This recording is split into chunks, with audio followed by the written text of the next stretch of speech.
registered on our system from April last year until end of March.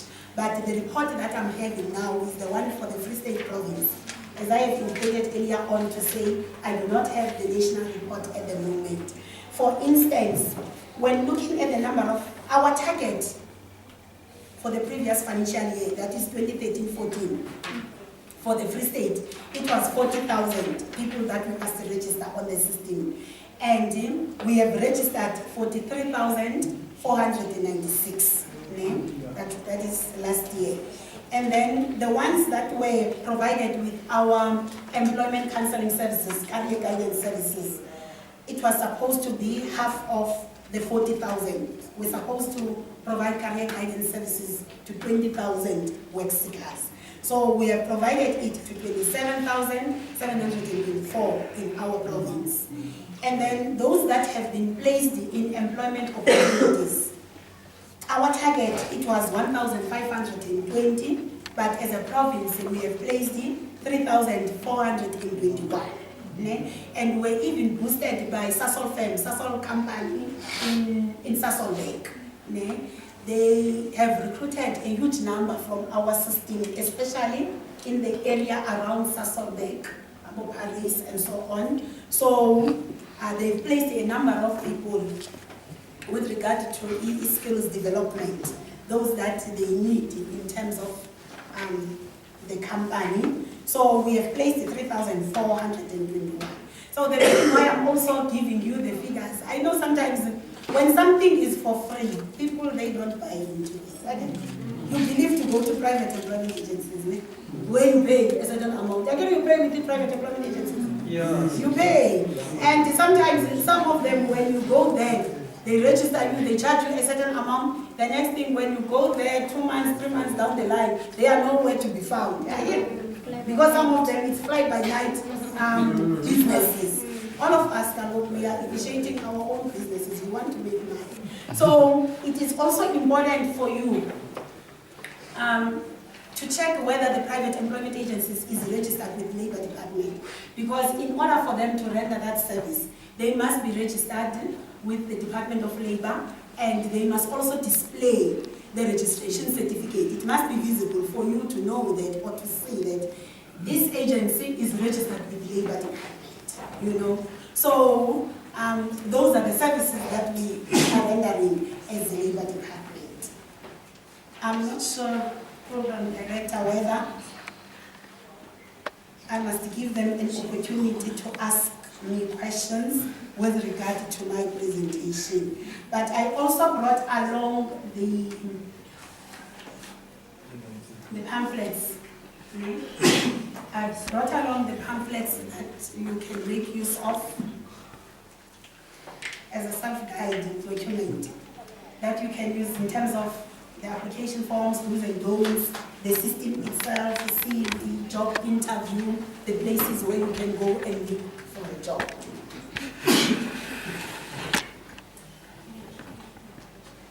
Okay. Do you have questions? Okay. To bring about change? Yeah. Show ourselves. We're going to take the first round of hands. We're going to take 3 hands. Then we will take other rounds as well. First, Sister Pocket, so Sister Mapete, and Brother Alban. Brother Happy with that order. Mama, okay. Eating winner. Thank you.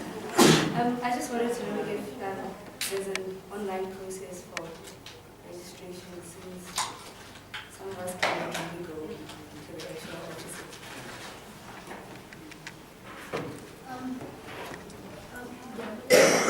My question was that, I'm not sure if I heard you properly, but you spoke about the act, the new act that's coming in, and you also spoke about ISTA skills.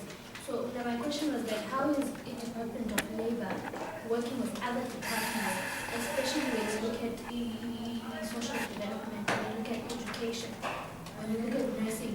Those are one of the most scarce skills. But you find that students, or kind of people who are in the trade, don't want to go into those fields because they are one of the lowest paying fields. and people are coming, the people that are already in those professions are going out because of the pay. So how is Department of Labor working with other departments to make sure that matriculants and people who are already at varsity continue in those fields?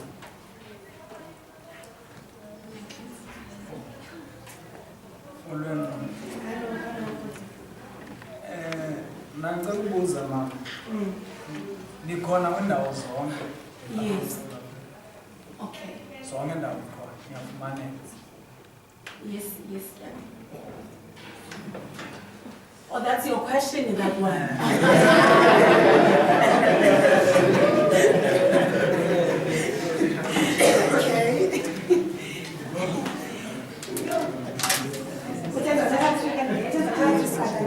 Okay, all right.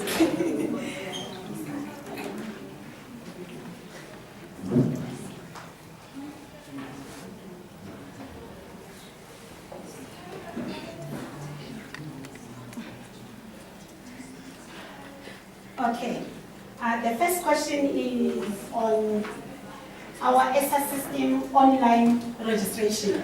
Okay, in terms of online registration, it's not yet in place because this is our new system. Online registration at the moment, because we are taking the system in different phases. So now we are busy with phase 2 of the system, whereby we are enhancing the services that we are rendering through our system. Online registration at the moment, it's only applicable for employers so that they can even register opportunities online.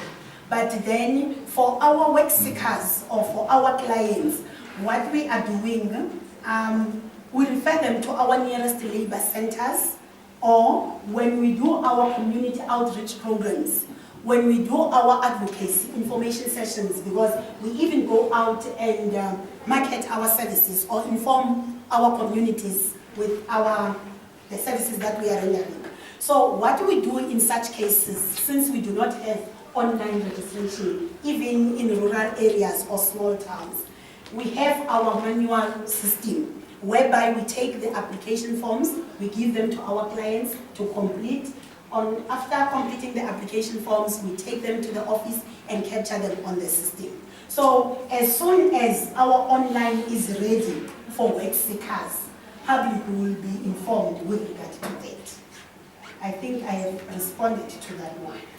Then in terms of the ad as well as the list of scarce and critical skills, yes, we work hand in hand with other stakeholders, because there's no way that we can work alone as the Department of Labor, otherwise we won't make it. So all the government departments, all the companies in the private sector, we work hand in hand with them. Like when it comes to the list of scarce and critical skills, I know the department that is responsible for that is the Department of Higher Education and Training, as well as the SETAs, the Sector Education and Training Authorities. So they are the ones who are even updating the list for us, so that we can be aware that these are the skills that are in demand or that are needed by our country. And what we are doing as Labour Department, because we also work hand in hand with the Department of Home Affairs for cross-border labour migration. Because in order for our foreigners to get permission or a permit to work in our country, they must via through the Department of Labour as well as the Department of Home Affairs, because we cannot allow them to come and work in our country whilst we have a database or we have people that are having the very same skills that the employer can make use of in our country, instead of taking somebody else from outside the country. So when it comes to that, what we are doing as Labour Department, especially our national office, because they are the ones who are recommending the application. From our Labour Centre and the province, we process the application to our national office. And then the national office will be the one that will recommend or not recommend the application to the Department of Home Affairs. So what we do as Labour Department as well as Home Affairs, we also start developing the list of those skills whereby we get the applications either from the individuals or from the companies for international cross-border labor migration. So we work hand in hand with them. Also with other departments such as social development, such as the Department of Health and other departments that I didn't mention, even Department of Trade and Industry, South African National Defence Force, police, because even when they have opportunities, they recruit from Labour Department. As much as they advertise those on our national newspapers, they even recruit from Labour Department. We even go with them to all the towns around the province. I'm talking now about the Free State, whereby we have our briefing sessions with the matriculants, with the unemployed people, so that those who meet the requirements can complete the application forms. That also goes with SAPs as well. When they are doing this massive recruitment of the years, when they look for police officers, they even go to Labour Department because they know that we have the database. With regard to the Department of Health as well, I know at a national level, they were looking for nurses. Yeah? I know our province in Gauteng, because also it depends on the provinces, because some of these departments, they are not national departments, they are provincial departments. I know in Gauteng, they were recruiting strictly for nursing. The Department of Health was working hand in hand with the Labour Department. They were recruiting from Labour Department. Labour Department was even administering the psychometric tests for those candidates. So we work hand in hand with them. That is also going with the private sector, like Transnet. Actually, Transnet is always advertising on newspapers when they look for e-artisans, when they look for e-technicians and so on. The branch in Bloemfontein, their office in Bloemfontein, starting from last year, they've been recruiting from Labour Department. They've been working with Labour Department in terms of recruiting suitable candidates for their opportunities. So I'm trying to say we work hand in hand with all the departments, even the municipalities, even community development workers, because when it comes to municipalities, we know that what councillors are also having their own databases, because sometimes they won't come to us when they have opportunities. They will recruit on their own. But due to our interdepartmental meetings or forums, we inform each other about the services that we are doing. We also do follow-ups with them. We request them to recruit from our system. Hence, I was saying, now that the Act is in place, maybe it will assist us a lot to bring such opportunities on the system. Again, in terms of the labor centers, yes, we have labor centers in all the provinces, but not in all towns.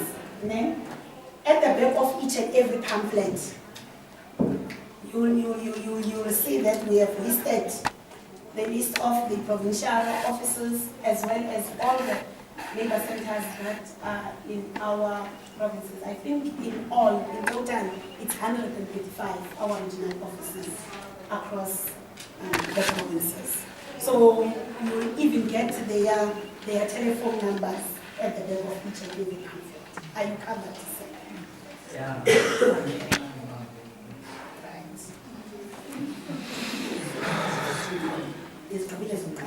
Okay, next round of hands. Is your hand still up, my brother? Capture. Yeah, brother, we see that, sister. Sister still there. Brother, yes. You're still gonna take in that order, guys. I have 10 questions, but let me summarize them. The first question, how long does e-profile long to stay in your system? And then secondly, do you also have a service for developing entrepreneurs?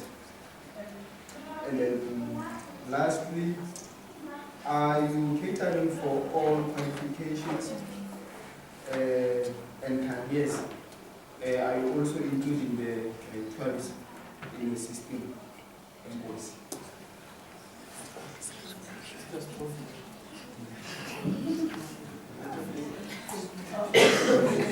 I have two questions, but they want to challenge it which is, what is the probability of one to be selected for, like, human incidents? There are so many people that are applying. And then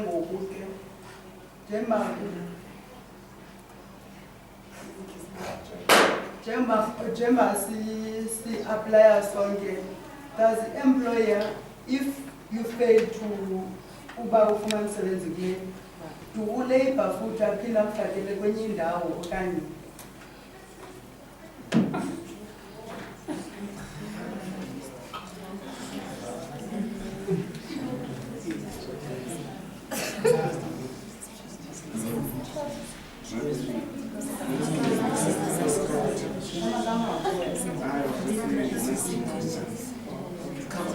Okay, yes, sister, question.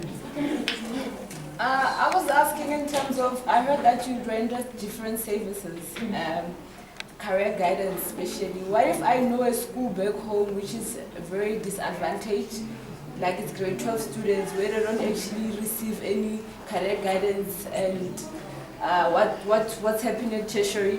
Can I go to the Department of Labor at home and suggest if they go to the school and give a presentation about that?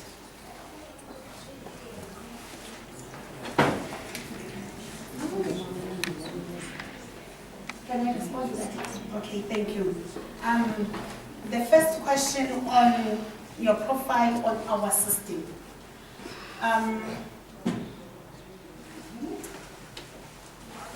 Our ESSA system started in 2008. Yeah? It started in 2008.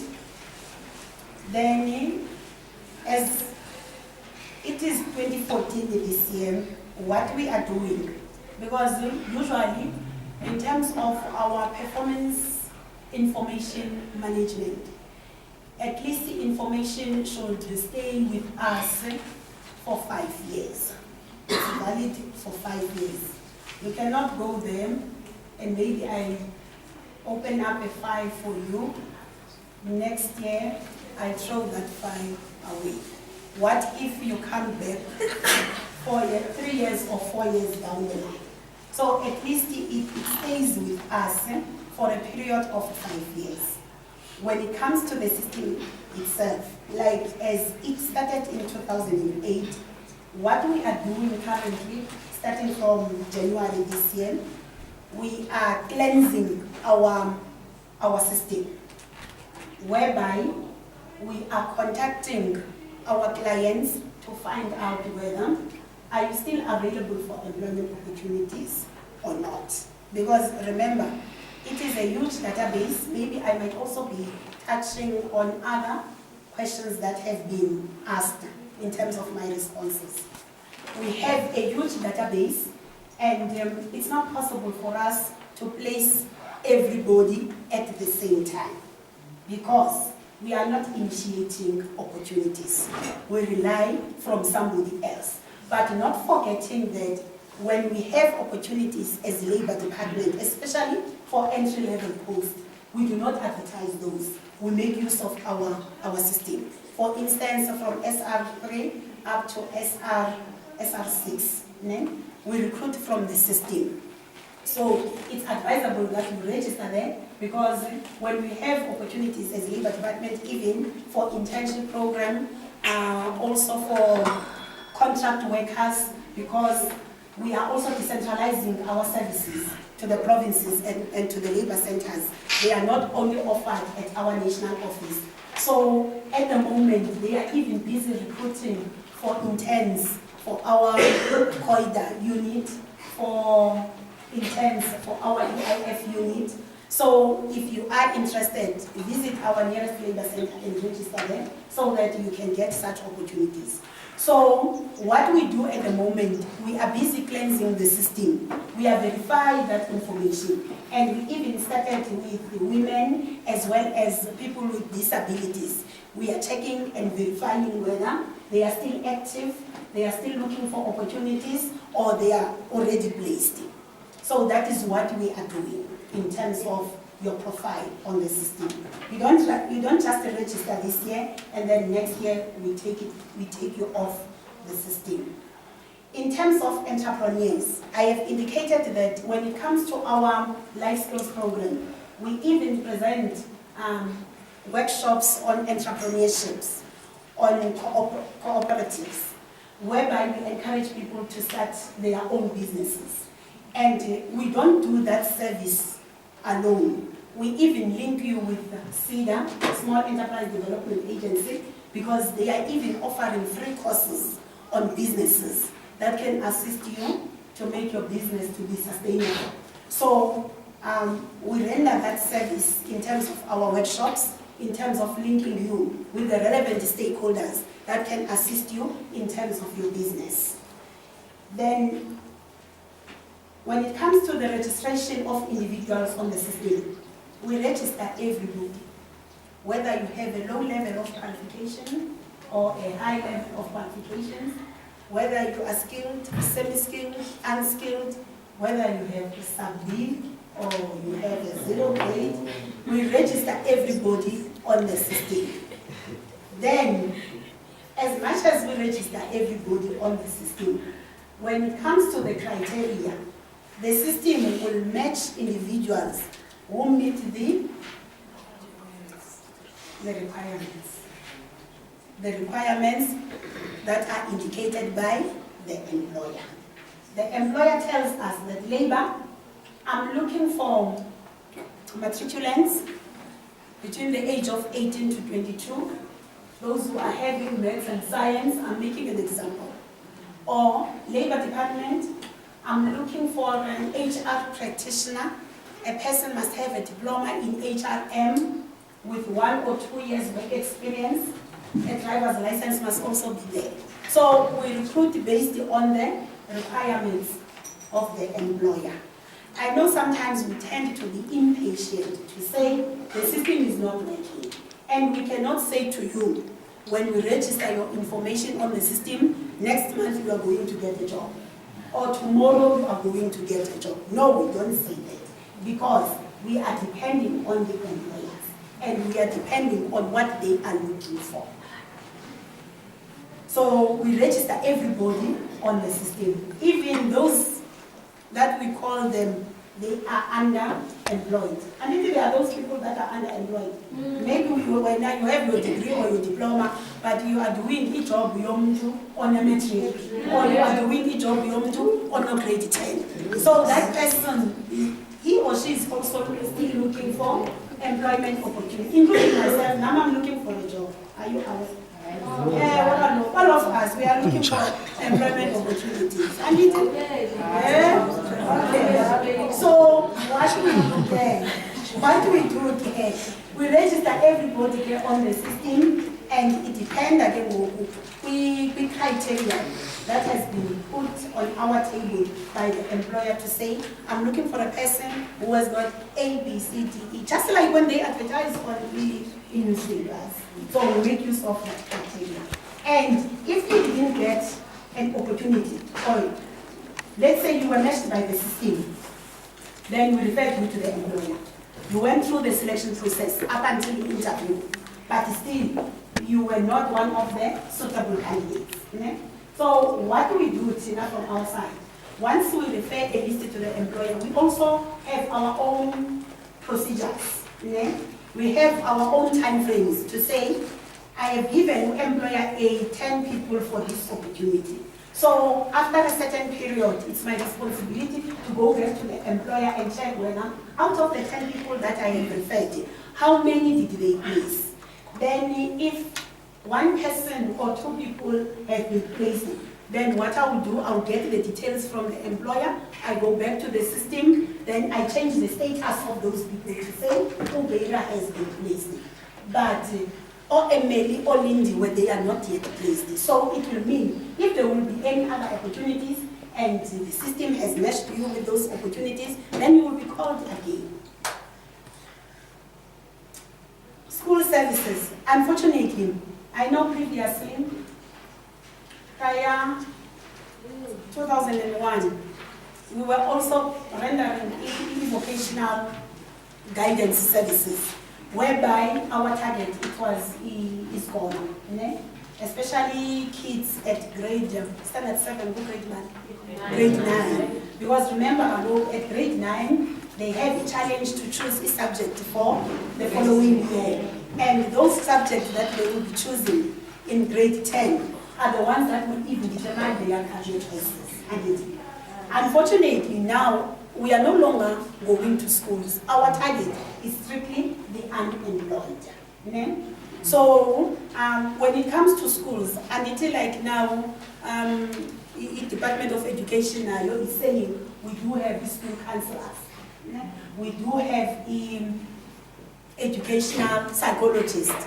We do have life orientation teachers who are rendering the services to the learners at school.